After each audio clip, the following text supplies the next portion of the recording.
வணக்கம் நேயர்களே, ஆண்டவராகிய இயேசு கிறிஸ்துவின் நாமத்தினாலே தேவனால் எல்லாம் கூடும் நிகழ்ச்சிக்கு உங்களை வரவேற்கிறேன். இன்றைய தினத்தில் ஊழியர் ஞானசேகரன் அவர்களை நாம் சந்திக்கவிருக்கிறோம்.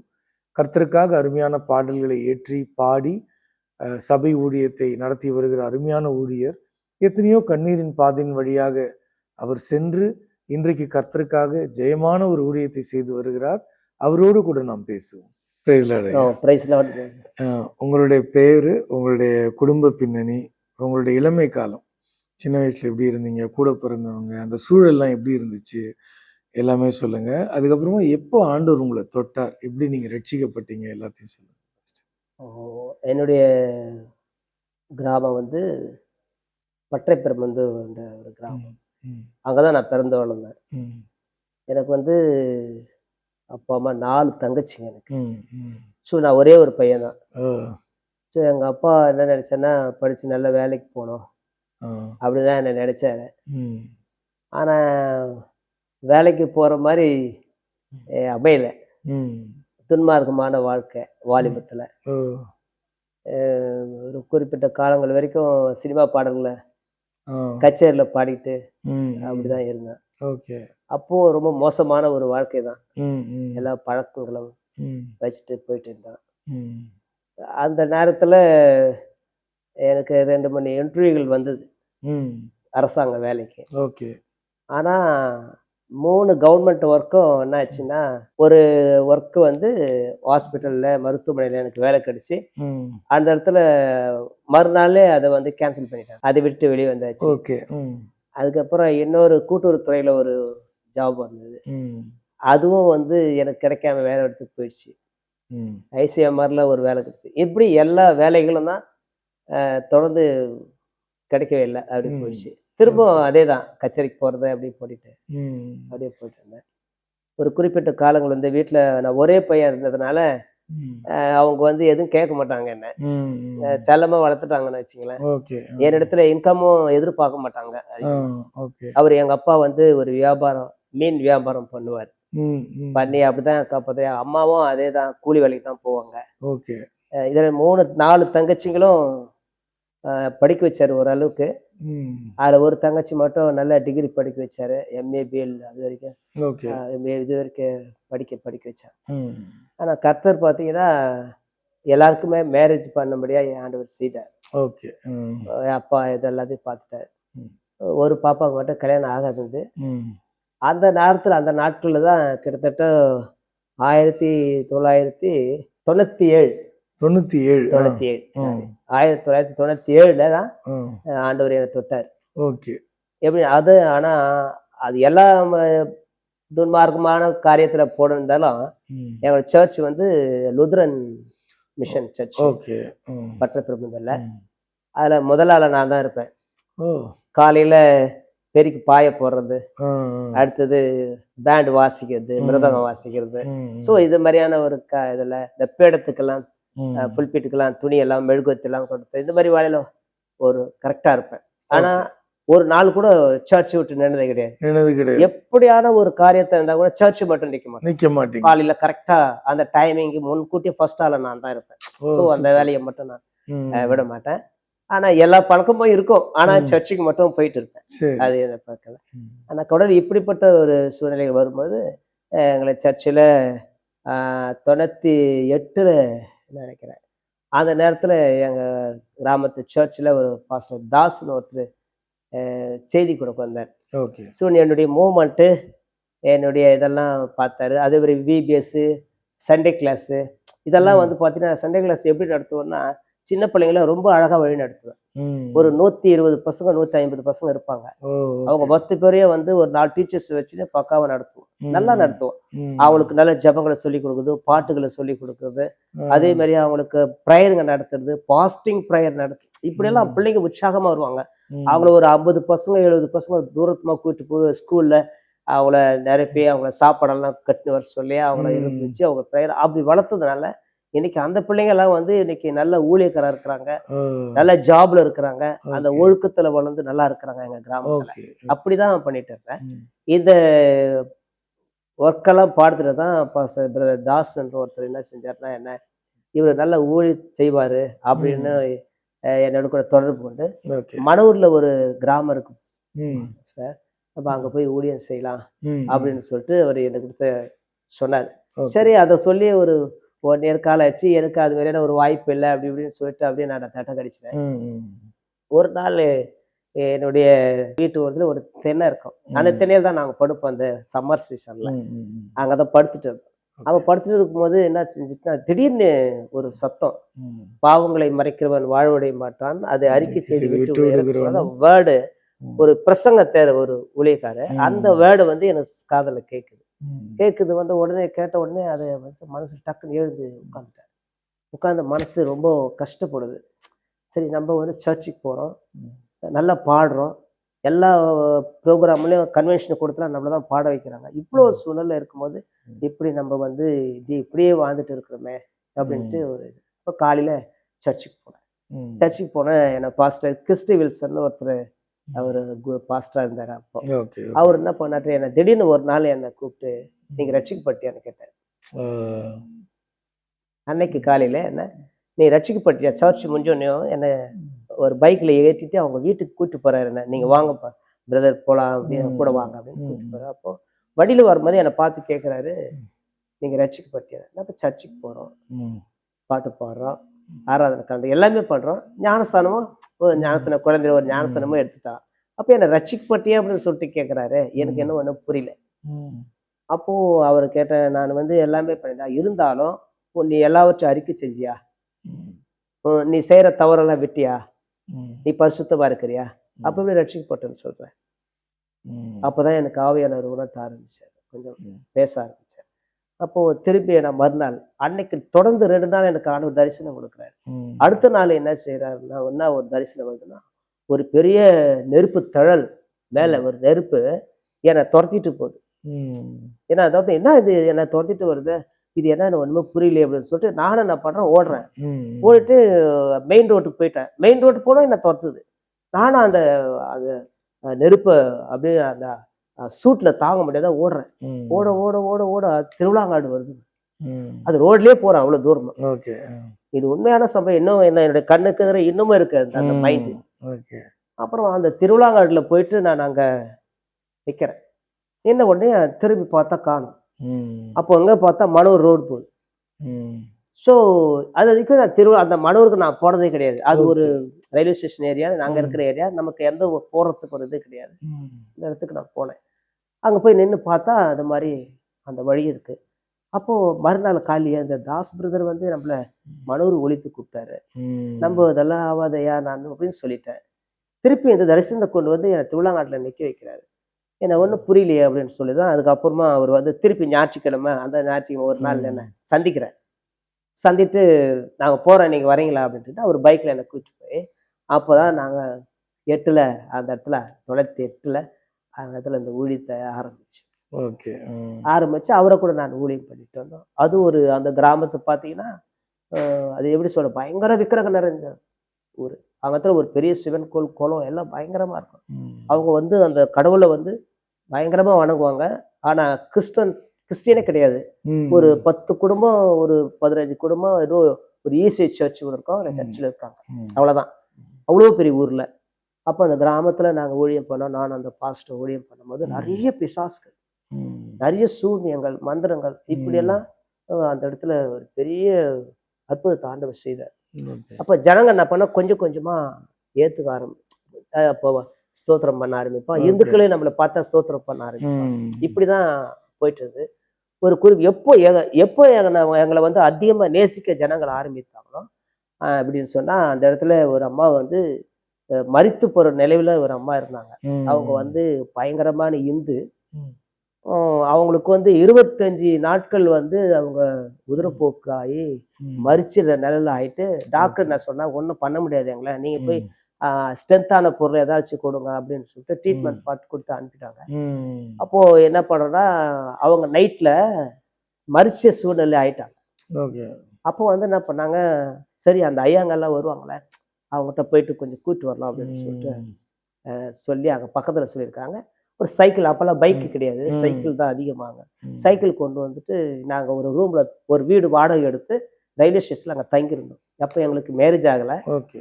நான் அந்த இடத்துல அங்க இருந்தேன். ம். அப்போதான் என்ன செஞ்சாருன்னா, ஒரு பிரதர் வந்து இது மாதிரி ஐயா கொஞ்சம் நீங்க வர முடியுமா அப்படின்னு ம். கேட்டாங்க. நானும் அவரும் இருந்தோம் அப்போ. அப்போ 2 பேரும் நாங்க கடந்து போனோம். ம். அப்போ அந்த வீட்டுக்குள்ள இருந்து வெளியே வரும்போது ஒருத்தர் என்ன சொல்றாருன்னா, அவங்க எப்போ செத்து போயிட்டாங்க, இவங்க என்ன இதுக்கு பண்ண போறாங்க, ம். இவங்க நான் கடவுளா, ம். இவங்களை கூப்பிட்டு வரீங்களா அப்படின்ட்டு ஒரு நாத்திக மாதிரி பேசுறோம். ம். சரின்ட்டு நாங்க போனோம் உள்ள. உடனே அந்த அந்த அம்மாவுடைய கணவர் என்ன பண்ணாரு, ஓடி வந்து எங்க காலில் விழுந்தார். ம். கடவுள் மாதிரி வந்திருக்கேங்க, எங்க ம். மனைவி காப்பாத்துங்க, எங்க ம். மனைவி காப்பாத்துங்க, எனக்கு 2 பிள்ளைங்க இருக்கிறாங்க, என்னை ம். காப்பாத்துங்க ஐயா அப்படின்ட்டு அழுதாரு எங்க கண்ணில். அப்போ ம். அந்த அலுவல் சமத்துல, ஆண்டவரே மரித்த லாசரு 4 நாள் ஆயிடுச்சு, ம். அவனை எப்படியெல்லாம் நீ ஒரே வார்த்தையில எழுப்பினீங்களே, ம். 38 வருஷமா இருந்த வியாதி குணமாக்குனீங்களே, 18 வருஷமா இருந்த நிமிர செய்தீங்களே, இவ்வளவு வல்லமே உள்ளது, இன்னைக்கு எங்களுக்கு வல்லமே கொடுங்கன்னு சொல்லிக்கிட்டே நான் அந்த வீட்டுக்குள்ள போனோம். போன எண்ணெய் எடுத்துட்டு சொன்னோம், ப்ரேயர் பண்ணோம். போனாக்கா அந்த வாயை திறக்கிறாங்க, திறக்க முடியல. ம். அப்பெல்லாம் ஒரு அலுமினிய கரண்டி இருக்கும் ம். ம். அந்த காலங்களெல்லாம். அந்த அந்த கரண்டியை எடுத்து அவர் வாய்க்குள்ள விட்டு நீக்குறாங்க. உள்ள கடிச்சிட்டு போயிருக்கு. ஏதோ ஒரு நாடி ஏதோ அடிச்சிட்டு இருக்க மாதிரி செத்துட்டாங்கன்னு தான் சொல்லிட்டாங்க எல்லாம். அந்த நேரத்தில் தான் நாங்க அந்த எண்ணெயை ஊற்றி ஜெபம் பண்ணோம். ம். என் கூட இருந்த பாஸ்டர் தாசும் அவரு நான் சொன்னார்னா, கடவுள் அவங்களுக்கு சுகத்தை கொடுப்பாரு ம். அப்படின்ட்டு தான் 2 பேரும் சொல்லிட்டு வெளியே வந்தோம். வந்துட்டு அதுக்கப்புறம் மறுநாள் அங்கேயே படுத்துட்டு இருந்தோம்.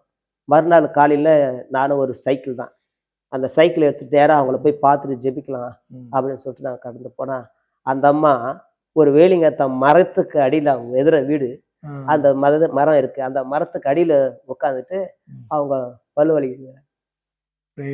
ஓ ஆவியானவரே, இவ்வளோ வல்லமையான தெய்வமே, இத்தனை வருஷங்களை உங்களை நான் விட்டுட்டு நான் பாட்டு அப்படியே கண்ணீர் தார தாரையா வருது. அந்த அவங்க வீட்டுல இருக்கிற அம்மா எல்லாம் ஓடி வந்து அவங்களை கட்டி பிடிச்சி, ஐயா என்னுடைய மகளுக்கு ஒரு ஜீவனை கொடுத்தீங்களா ஐயா அப்படின்ட்டு. அப்பதான் இன்னும் அதிகமா ஜனங்க நேசிக்க ஆரம்பித்தாங்க அந்த கிராமத்துல. ஆண்டவர் நிறைய அற்புதங்களை செய்தார். அப்ப எதிர்ப்புகள் அதிகமா இருக்கு. எப்படின்னா அந்த ஊர்ல வந்து பாத்தீங்கன்னா இரவுல அந்த திருவிழா பண்ணுவாங்க. அந்த திருவிழால வந்து பாத்தீங்கன்னா அந்த விக்கிரகத்தை தூக்கிட்டு போறாங்கல்ல, மதியானம் 12 மணிக்கு போவோம், நைட்டு 12 மணிக்கு தான் போய் 12 மணிக்கு மேலதான் போயிட்டு அங்க போய் சேரும். அப்போ அப்படிப்பட்ட ஊர்ல மக்கள் ரட்சிக்கப்பட்டாங்க. 12 மணிக்கு கிளம்புறது வந்து என்ன ஆகுதுன்னா, இரவுல 11 மணிக்கு 10 மணிக்குள்ள போய் சேர்ந்து திருப்பி போயிடுது. அவ்வளவு பேர் இல்லை. அப்ப என்ன சொல்றேன், இவனை காலி பண்ணிட்டோம்னாக்கா ஓகேன்றான். என் கண்ணே அதுவே பேசுறான். அவ்வளவு தூரத்துக்கு ஆண்டவர் அந்த இடத்துல ஊழியத்தை பயங்கரமா பண்ணாரு. ஒரு குட்டி போயிட்டு இருக்கு. அப்போ என் கூட இருந்த ஊழியக்காருக்கும் எனக்கும் ஒரு சும்மா சின்ன பிரச்சனைகள். அப்போ எனக்கு மேரேஜ் ஆயிடுச்சு. எனக்கு பிள்ளை பாப்பா ஒண்ணு இருக்கு. என்ன பண்ணிட்டாருன்னா, அவரு ரொம்ப ஒரு மாதிரியா பேச ஆரம்பிச்சாரு. எங்க ஒய்ஃப் என்ன பண்ணாங்கன்னா, சரி வேண்டாம், நமக்கு பிரச்சனை எல்லாம் பண்ண வேண்டாம்பா, நம்ம போலாம் அப்படின்ட்டு அந்த மினிஸ்ட்ரி விட்டுட்டு போயிட்டு.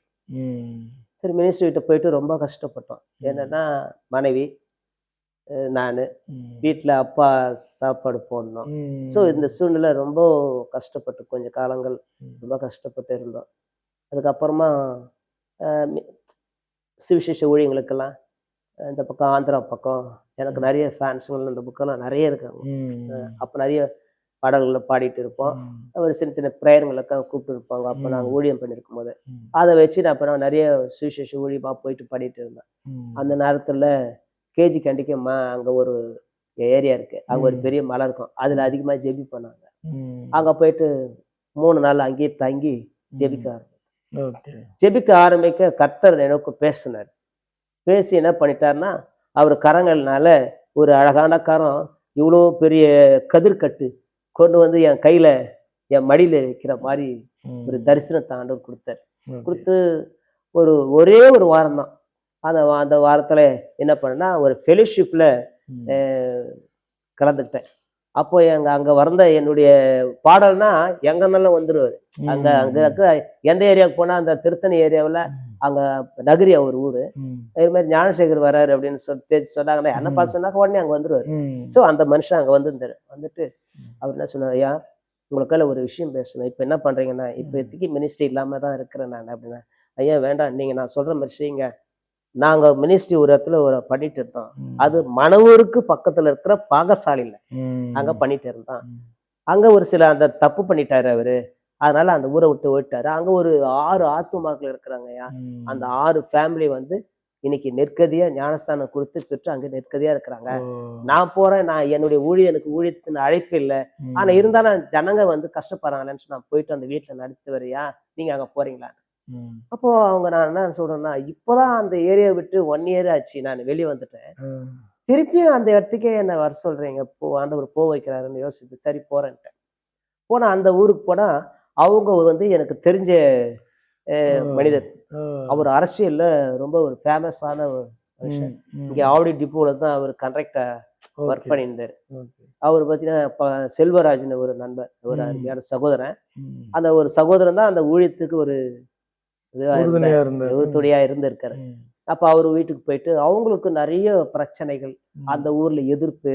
ம். அதனால சூனியத்தை பண்ணி அந்த வீட்டை ஒண்ணும் இல்லாம ஆக்கி அங்க ரொம்ப கஷ்டப்பட்டு அந்த இடத்துல போய் ஜெபிச்சு அவங்க ம். வீட்டுல தங்கி ஊழியம் செஞ்சு அவர் தான் என்ன எங்களுடைய குடும்பத்தை ஆதரித்தாருன்னு சொல்ல முடியும். ம். அவர் தான் எங்க குடும்பத்துக்கு சப்போர்ட் பண்ணி ம். எல்லாத்தையும் கொடுத்து எங்க மனைவி எனக்கும் ஒரு நல்ல ஒரு அடைக்கலம் கொடுத்தாரு. அப்போ நான் வந்து பட்டப்பெருந்தூர் தான் வந்திருந்தேன்.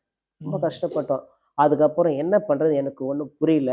இந்த கிராமத்துக்கே வந்து ஊழியம் செஞ்சா அது ரொம்ப பிரயோஜனமா இருக்குமே அப்படின்ட்டு ஆண்டவர் சமூகத்துல ஜெபிச்ச. ஒரு சைக்கிள் கிடையாது, எதுவும் கிடையாது, எதுவுமே கிடையாது.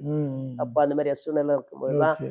ஆண்டவரோடு கூட நான் ரொம்ப ஐக்கியப்பட்டு கர்த்தர் சமூகத்துல ஜெபிக்க ஆரம்பித்தேன். ம். அப்பதான் ஆண்டவர் வந்து எனக்கு ஒரு பெரிய வாசல் திறந்தார். ஆமென். திறந்து என்ன பண்ணேன்னா, நான் மனூருக்கு வரணும் ஆண்டவரே. ம். என்னால அட்வான்ஸ் கூட கட்ட முடியாது. ஓகே. நீங்க என்ன பண்ணுவீங்க தெரியாது எனக்கு. நீங்க செஞ்சா ஆகணும் அப்படின்னு ம். சொல்லிட்டு ஆண்டவர் சமூகத்துல ம். ஜெபம் பண்ணேன்.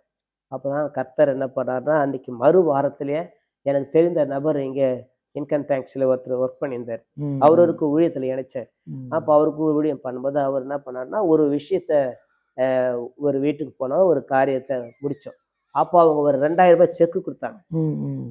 அந்த 2000 செக்கு என்ன பண்ணாருன்னா, அவர் வாங்கி கையில வச்சுக்கிட்டு, அது என்ன ஞானசேகர் தெரியல பாஸ்டர், இந்த செக்க கடவுள் உங்களுக்கு கொடுக்க சொல்றாரு. ம். ஸோ அந்த செக்க வாங்கி கையில வச்சேன். நாளைக்கு நம்ம எப்படியாவது அட்வான்ஸ் விட்டு ஒரு வீடு பார்த்துட்டு வந்திருக்கிறோம், போலான்னு. இதுக்கு அட்வான்ஸு ஆண்டவர் இப்ப குடுத்துட்டாரு. எங்க ஒய்ஃப் போய் சொன்னா அவ ரொம்ப சந்தோஷப்பட்டாங்க. ம். உடனே வந்து என்ன பண்ணேன், ஒரு ஒரு குணசேகர்னு ஒரு ம். பிரதர் இருக்காரு. எங்க ஒய்ஃபுடைய சொந்தக்காரர் தான் அவரு. மணவூர்ல ரயில்வே ஸ்டேஷன் பக்கத்துல நல்ல வசதி வாய்ப்புகள ஒரு வீடு, நிறைய வீடு வச்சிருக்காரு. அவரு போய் சொன்னேன்.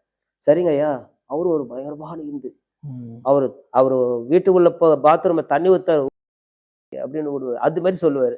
ம். ஸோ அது மாதிரி சொல்லி அந்த விக்கிரகத்தை ஆராதிச்சுட்டே ஊத்துவாரு. அந்த மாதிரியான ஒரு வைராக்கியம் பிடிச்ச ஒரு மனுஷன். ம். ஸோ அந்த இடத்துல என்ன பண்ணேன், வீடு வாடகை கேட்டேன். உடனே என்ன பண்ணா, ஒரு ரூ. 2000 அட்வான்ஸு ம். அப்படின்னு சொன்னாரு. ஓகே ரூ. 2000 ரூ.